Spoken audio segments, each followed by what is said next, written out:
Horrifying accidents, bad decisions, deadly mistakes. Tonight, when the government is to blame, a special Florida law kicks in to protect the state, often at the expense of its victims left to endure lifelong pain. Contact 5 investigator Katie Legrone exposes the ugly truth about government tragedies in Florida and the desperate call for change.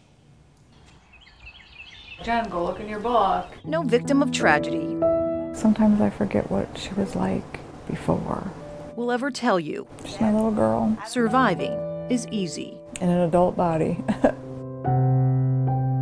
He would have been 16 this year coming. But this story isn't about moving on. Shameful. It's about Sad. It's really sad. being stuck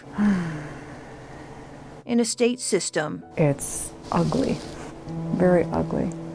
its own people admit It's a sad, cold process. is nearly broken. It's a system that needs a complete overhaul. This was how his desk was set up. 5 years later, Lillian Beauchamp is revealing what it's like to battle for justice when the government is on the other side. Aaron's artwork, it's awful. I mean, the whole process is awful. The whole process is awful.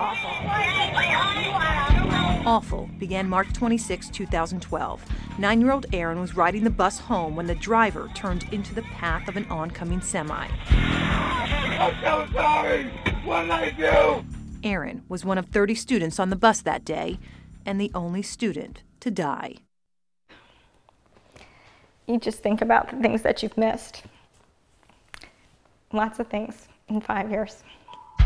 The family sued. After a week-long trial, a jury found the St. Lucie County School District 87% at fault, awarding $8.6 million in damages. Closure? It's unjust. Hardly. I think we were beaten down. You see, when families sue a government agency over a mistake, courts don't always have the final say. In fact, when families end their battle in a courtroom, a new fight begins to get those agencies to pay up. And that battle involves Florida lawmakers who have to approve these payouts in a process known as a Florida Claims Bill. The hardest part is reliving this. Over and over every year. But that's sad. After the Pasco County Sheriff's Office spent years fighting, Tracy Wolgemuth eventually stopped tracking her daughter's claims bill. I had no idea what we were up against. Jenny was 21 when her car was struck by a Pasco deputy chasing a suspect. I have a scar right here. 13 years later, If it wasn't for that, I wouldn't have a clue. Jenny will never drive again or live alone. Spaghetti last night. You did? Can't remember 5 minutes ago When did we have breakfast this morning? and hasn't been paid a dime. So no, it's never been about the money. It's always been about justice and doing the right thing.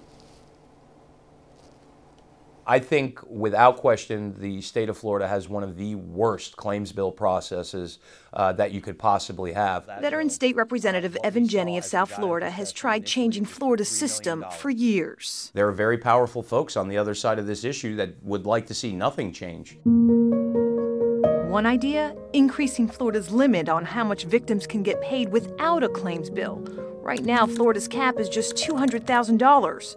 Other states, $1 million. You're just angry because, you just want this to be resolved. You want some sort of closure. This month, closure came after the school district finally paid for the crash that took Aaron. But the $8.6 million jury verdict whittled down to $1.5 after the claims bill process. The district spent nearly $700,000 to fight. What do you think the death of a 9-year-old is worth?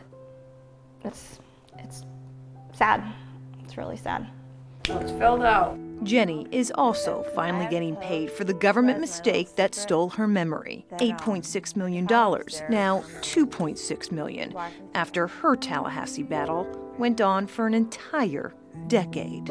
As far as I'm concerned, it's not a victory. They won. Jenny didn't win. They did. A process created to protect tax dollars, often leaving victims stuck in the government's own mistakes. Don't punish families for a process. Katie Legrone, WPTV News Channel 5.